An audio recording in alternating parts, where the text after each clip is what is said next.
You're watching Rogers TV.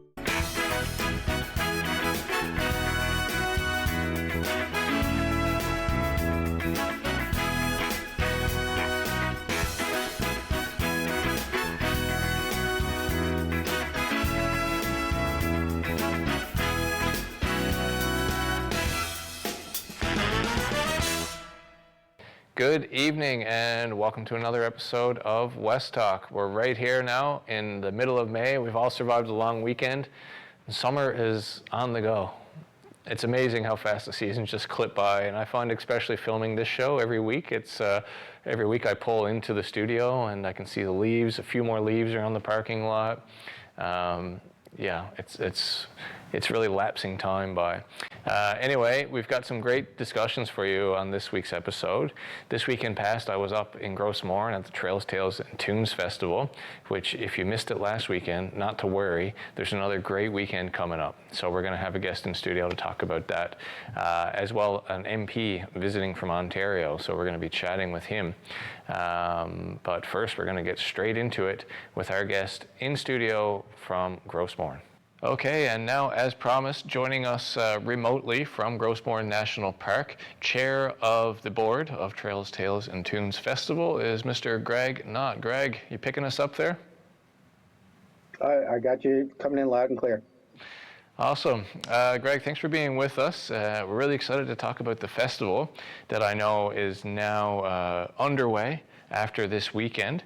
Right off the top, can you give the viewers, many of whom I'm sure are familiar with this festival, but can you give us a brief overview of what Trails, Tales, and Tunes is?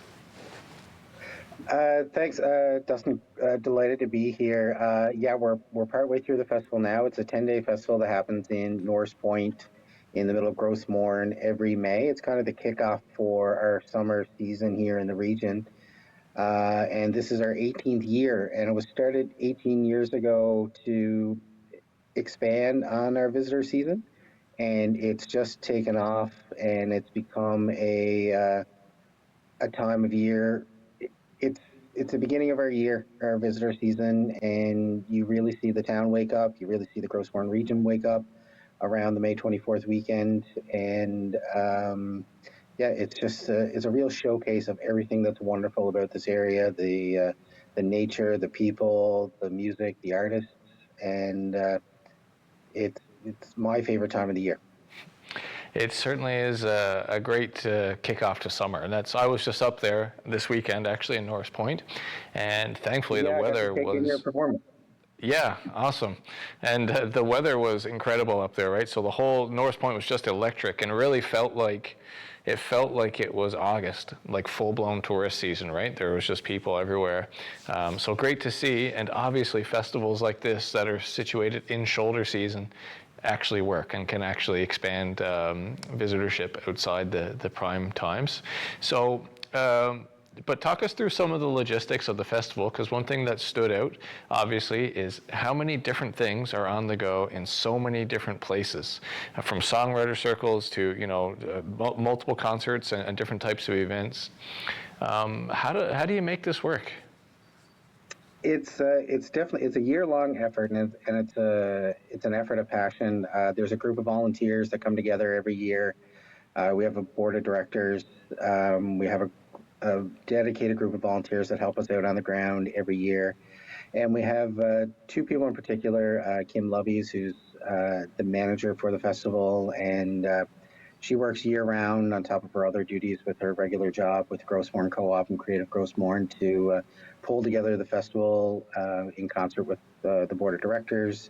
And we have Wayne Parsons, who's a well-known musician, especially here on the west coast of Newfoundland, who lives in Norris Point, who's our artistic director that brings, he's just so well connected in the music industry right across the country and pulls together some absolutely wonderful performances every year and some great shows. And we're also blessed. We have Shirley Montague, who's a longtime resident of Norris Point, who's well-known right across the country in folk music circles.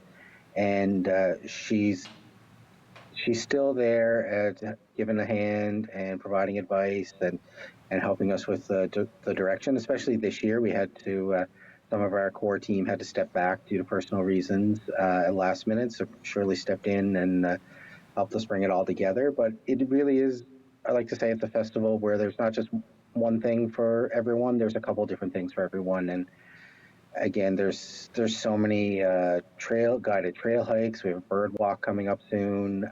We work with Parks Canada to host some of their regular interpretive walks during the festival. And we have so many venues that come together. The Lions Club in North Point is a huge sponsor. Bond Tours with their Cat Stop Pub are one of our main venues. And the town of North Point is a huge supporter because obviously it brings so many people into town during this week and helps kick off the summer for us, that we all really come together. It's a small community, but I like to say we're a small community that punches well above our weight. In what we lack in quantity, we make up for in spades and quality of passion and just artistic ability and love for our community. Yeah, and you've definitely got quite a talented team around you. Just something I noticed from the sound technicians that you have to the organizers and even, the artists. It is top notch through and through. One thing just before I move on, Shirley, who you mentioned, who I saw all over the place last weekend, was she the original creator or founder of the festival? Or? Shirley's the founder of the festival. It's all Shirley's fault, and she came up with the idea and was wanting. Shirley's been in the area for decades. She made it her home with her and her husband Terry years ago, and she really wanted to grow something there. And her and some friends and some people she's worked with for a long time really brought the idea together. And it started as a very grassroots festival. We like to maintain a bit of that. It's a festival where performers want to come. It's very relaxed. It's a very chilled out atmosphere, and we also make it really accessible for people. There's a lot of our venues. Obviously, you have to buy tickets, but we send a number of seats to hall shows where people can pay by donation. So people in the community that want to come out to a number of events, they might not be able to reserve a seat, but they want to come out to 7-8 different events throughout the week. So we make it accessible to anyone to come out and enjoy music and enjoy the community. Yeah, that's I noticed that as well, which is a beautiful thing and a smart way to both maximize revenues from ticket sales of interested people and tourists, but also keep the door open for locals. And you're definitely right. Of every musician I spoke to up there, they were there because they love it there, and it's just a fantastic opportunity to get out to Gross Moor and start out the summer, connect with other artists, notable artists as well from across the country. So I thought that was absolutely beautiful. It was like a working vacation basically for every musician who was there. Yeah. So a successful weekend, suffice to say. Great bands, great attendance. Absolutely. People everywhere. So tell us about what's coming up now and what this episode will air this evening.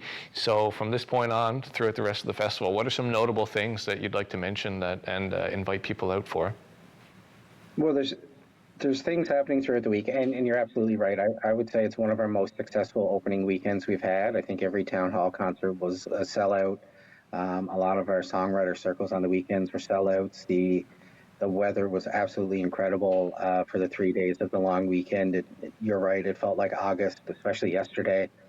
The weather, bit of a wetter week this week, but we like to say even when the weather's bad, the weather's great in Gross Moor. And coming up throughout the week, there's a number of events focused on the Tales part of the festival. We started a program a couple years ago called Shed Talks, where we've actually had talks in people's sheds where people come in and tell their stories about a particular part of the town or specific individuals in the community, just great stories. And we partner with the Old Cottage Hospital in North Point now, where we host these Shed Talks in the community room there. And there's one happening tonight where there's going to be some music and somebody telling a few stories about the local area. And on Thursday, there's going to be another talk where the group there are launching an oral history project with some longtime residents of the community, really capturing those stories before we lose them. And they're great events. And then again on the weekends are generally the busier time. There's more activities happening. Our town hall concerts our big venue. And again, the Lions Club, late night concerts at the Lions Club and Cat Stop. We've got some big acts coming this weekend as well.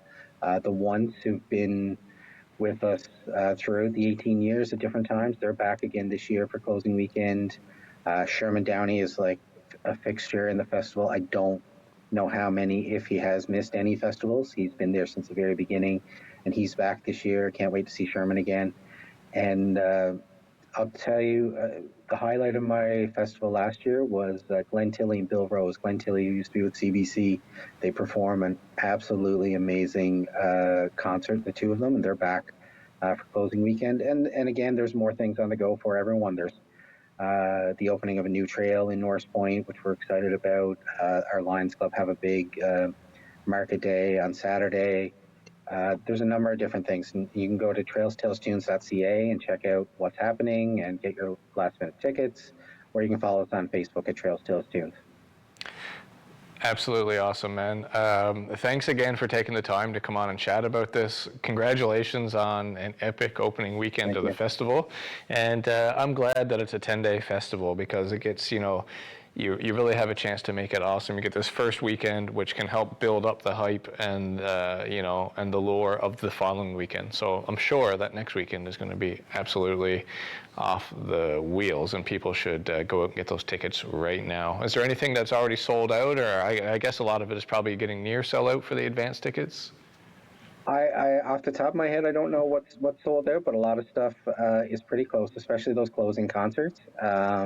The closing concert usually sells out, but again, we leave a number of tickets available for people that want to show up last minute, and they can just make a donation to the festival and get a seat. But I would get on the website right away and scoop up those tickets. We're notorious, I think, in Newfoundland for buying tickets late, so get your tickets now before they are gone. And I think thanks a lot, Dustin. I really appreciate this opportunity. We look forward to seeing everybody here again this weekend. And great show on Saturday night. We were there. I was there with my wife, and we had a blast. That's awesome, man. Thank you very much, and congratulations. We will keep in touch and see you very soon, and we'll definitely have you back on next season as well, maybe a little earlier Awesome. to promote next year's events. So thank you very much. That was great.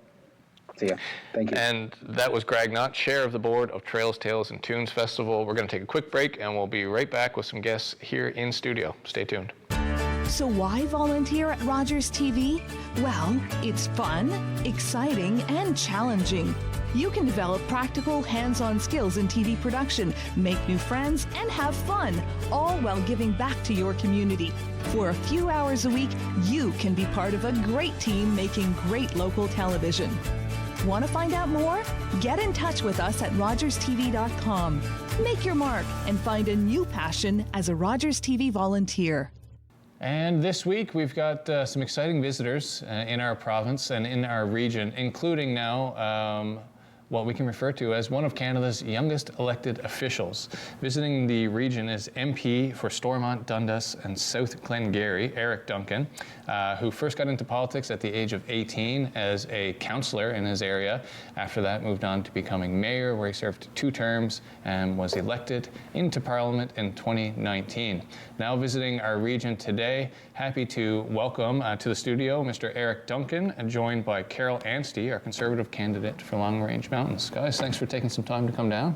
Thanks for having us. Thanks for having us. Yeah, I know, when you're doing this type of work, things are pretty rock and roll. Like you were just saying, living life by the 15-minute increment. So thanks for squeezing in 10 minutes for us. Gladly. Appreciate the chance to get a bit of a message out and what we've been hearing.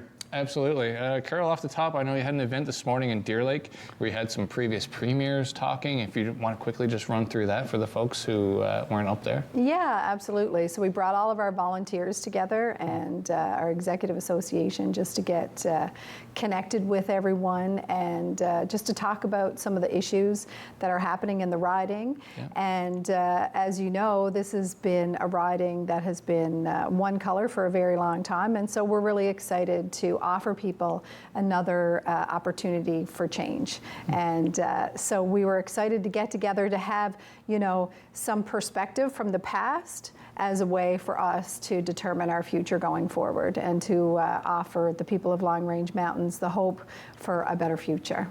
Absolutely. Well said. Now, Eric, I know not only are you an MP, but you're actually part of the leadership team right now. So can you explain a little bit more about that role? And then also, what are you doing here?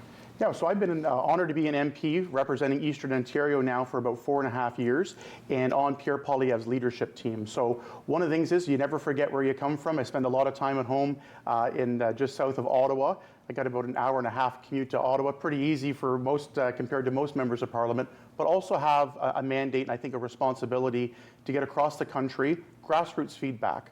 Ottawa can be a real bubble sometimes, so we have to go and do our work there on Parliament Hill, but we also need to get our message out and listen in every corner of the country. And I think here in the province, in Newfoundland and Labrador, for many years, they've sent mostly Liberal members of Parliament, and I think after 9 years in Ottawa, there's a lot of frustration about what's been going on, in some cases what's not been going on. And so the last few days, right from St. John's, 640 kilometers yesterday, with some stops in between, Deer Lake and here in Corner Brook. A lot of feedback on the carbon tax as an example. It's not popular in many parts or any part of the country, and especially here. It's dominating federal politics. It's dominating provincial politics too. And so we're just getting these examples and the stories of folks that we can take back to Ottawa, that if Liberal MPs aren't sharing the struggles and the frustrations of it, we as the official opposition, common sense conservatives, we say, can get those stories out in Parliament and in the work that we do. And I know the Conservative Party obviously has vocally had a lot of opposition towards the carbon tax, and we hear people, we've seen protests here and gatherings even in the city. But on the other side, I've seen criticism towards the Conservative Party that, okay, it's one thing to say axe a tax, but is there really a plan in place, and is there still concerns about the environment and the climate in lieu of a carbon tax? Well, and here's the reality about the carbon tax plan. It's not an environmental plan, it's a tax plan. And that's the number one thing we hear from folks. The cost of groceries, the cost of gas, $1.86. And to clarify too, and to make sure everyone in the country knows, it's just starting the carbon tax. It's increasing every year, and right now it's about 18 cents a litre just on the carbon tax alone.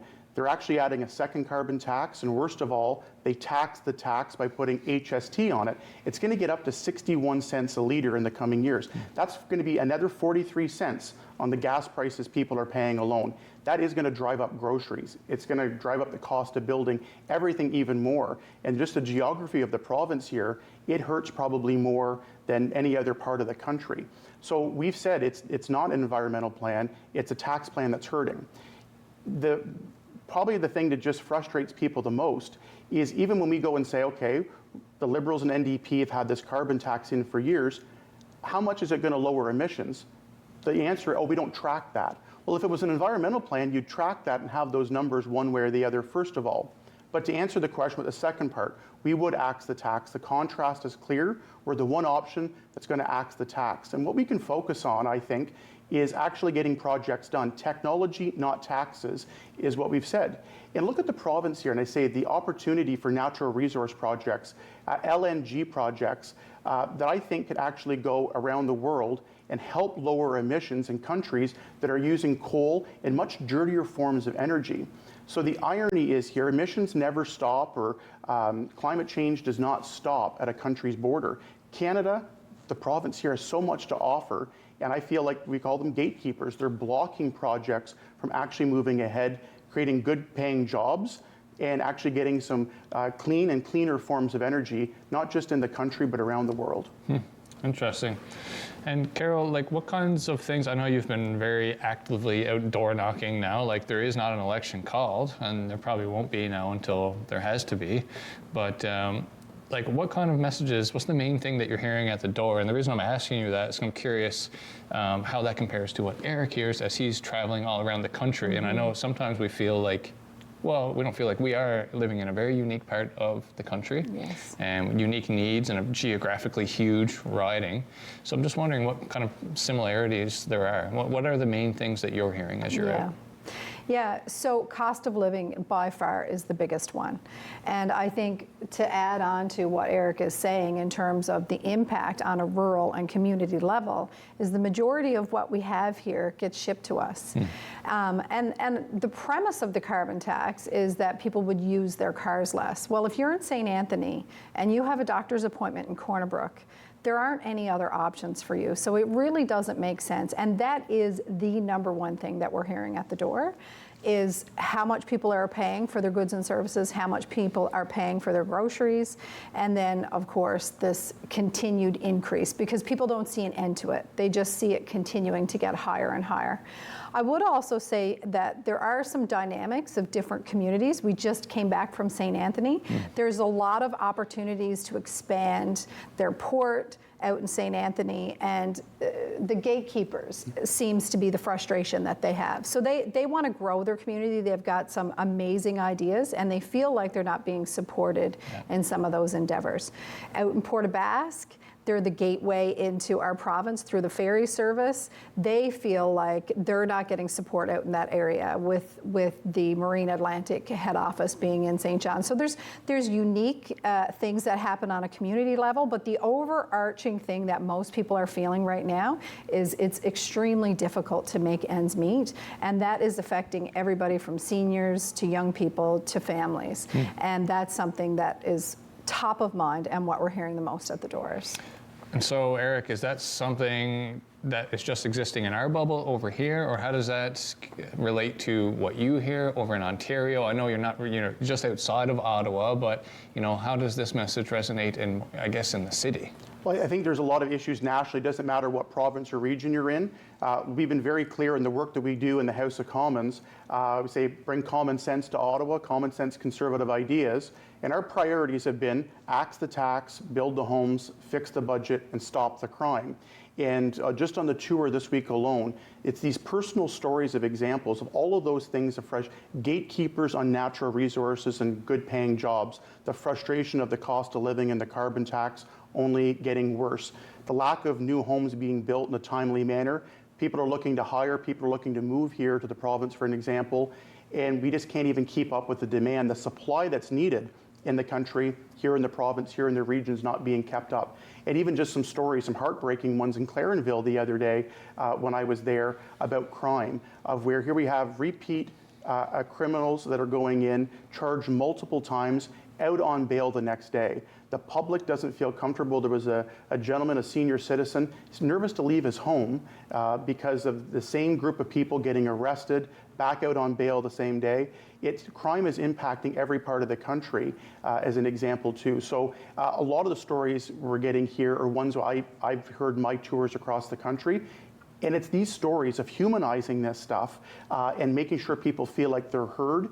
And if they don't feel like the Liberals are doing that right now, or the NDP, we can be that voice that they need. So Carol's been great. We keep in touch often in between my visits as well to make sure we're sharing those stories and those examples. And it helps us take it back to the work that we do. When people feel connected, they feel heard by having their stories shared, but also knowing, hey, there is a group, there's a party, there is conservatives that are there fighting for common sense. It does give people, we talk about this, gives them hope. It is a tough time. It is a frustrating time for people right now, but we can give hope that, look, there are solutions. It's not been this bad before. We have a great country, great province, so much potential, and we're talking about unleashing that opportunity in every part of the country, and it's just getting those examples we can use of how we can do that. That, again, well said, because it's like we hear, you're talking about the message of hope and positivity. At the same time, some critics of the Conservatives would say that there's fear-mongering going on and, trying to paint a picture that Canada's in a worse state than it actually is and that everything's great. And, how do you address that and be realistic, but also be positive and hopeful? So I did a speech on the budget in the House of Commons last week when the House was sitting, and I had we always say after 9 years of Justin Trudeau and the Liberals and NDP, we say that repeatedly because you listen to Chrystia Freeland and the Prime Minister during the budget, they're talking now as if for the first time they've got all the solutions to these problems that the country is facing. The irony is it's their policies over 9 years that have got us in the mess that we're in. The reason we have the carbon tax that's driving up, the reason we're not getting enough homes built, it's their policies around bail that is actually putting repeat offenders and accused and convicted out. They're not actually creating a deterrence for crime. And the budget things overall, there is, you know, it's just not by accident we're having these problems after 9 years. So it is tying it to say, look, they've suddenly walked in to say they've got the solutions, and we're holding them accountable for it. But I say the hope and optimism of where here's the common sense ideas, and we repeat the common sense because when they hear the solution about axing the carbon tax and the impact it's happening from St. Anthony's to Corner Brook, or Corner Brook going back and forth to Deer Lake even a few times a week, or going into Gander, parents going to a hockey tournament in the winter. How Canadian is that, getting nailed with the carbon tax? Yeah. Perfect example I use is snow plows. Newfoundland and Labrador had a heck of a winter. We had a pretty mild one in Ontario, so thanks for taking the snow, by the way. But snow plows. The carbon tax, municipalities in cities like Corner Brook are getting nailed with a carbon tax, zero rebate to plow snow. There's no electric snow plow, there's no magic solution that's going to come on from that. And here cities are getting nailed as well. So it just goes on and on and on, but to the point of hope and optimism. We can do that. We can get rid of the carbon tax, we can invest, actually get projects moving. Clean energy project, Tidal Energy in Nova Scotia. The company spent $40 million before they walked away and said there was so much red tape and gatekeepers, they walked away from that project. So here we are nailing people with a carbon tax in Newfoundland and Labrador to do their part. But meanwhile, companies come forward for clean energy and the federal government doesn't do their part. They're turning investment away. We can give the hope to say, look, we can create jobs, we can provide a better cost of living, we can build homes, we can make safer streets, and we can get our budget under control, get inflation under control, and give people the hope and optimism that we can get back to what they felt as normal.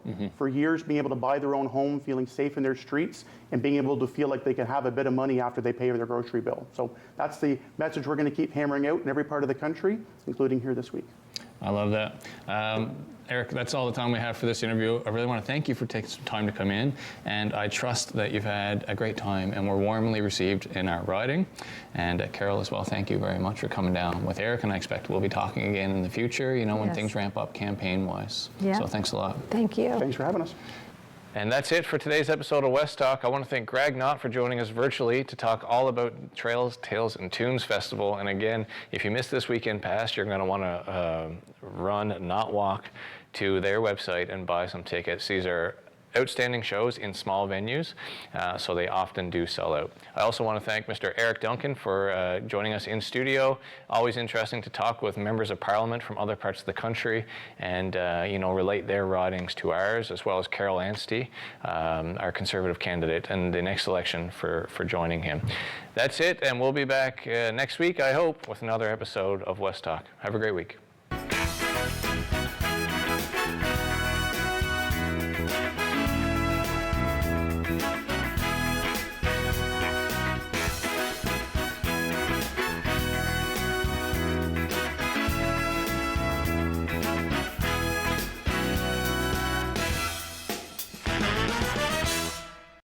Provide feedback on this show or find out how you can get involved. Email us at comments@rogerstv.com or visit our website. You're watching Rogers TV. This is a brain in urgent need of mental health care. But because 3 out of every 4 Indigenous people experience racism in healthcare, she may not get the help she needs.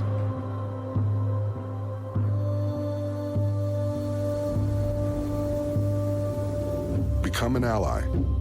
Rise above racism in healthcare. It's been a long time coming. You don't win it to keep it, you win it to be a part of its history. Always knew. Always hard to see the difference between winning and losing. How to stay.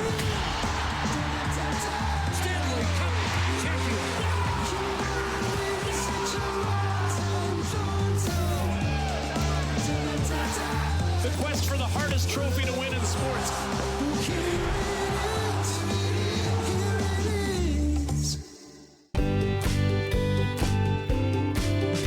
watching Rogers TV.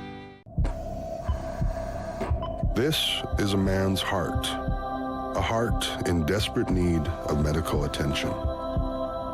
But